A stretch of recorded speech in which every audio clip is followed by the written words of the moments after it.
চিন্ত গোবিন্দ চরণ, সর্বদা গোবিন্দের শ্রী চরণ ভাবতে দেখবে সকল বিপদ তোমার কেটে যাবে, মহানন্দ সুখ পাবে, প্রেম ভক্তি জীবের পরমকার।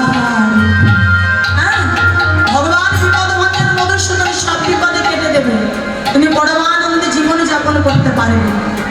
বাহ, এইরূপে ভজন করে রঘুনাথ দাস নিত্যকাল ব্রজে বাস করবার ভাগ্য লাভ করলেন। রাধা গোবিন্দের নিত্যলীলা দর্শন করে সেবা অধিকার পেয়ে তারা বৃন্দাবনে দেহ রাখেন। এই যে সর্বসার শ্রীজীব, রূপ সনাতন, গোপাল ভট্ট, রঘুনাথ দাস হরিব।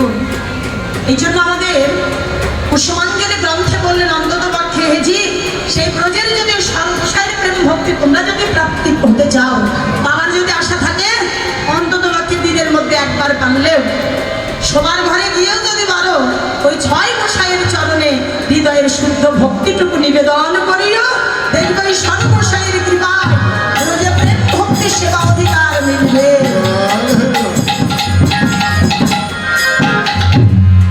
আজকে আমার গৌড় হরি অনন্ত করে বিশ্ব জগৎ জীবকে সেই কৃষ্ণ নামে মুখরিত করতে হরি নামের খেলা খেলছে, সঙ্গে নাচে নিত্যানন্দ, চিত্তে যার সদা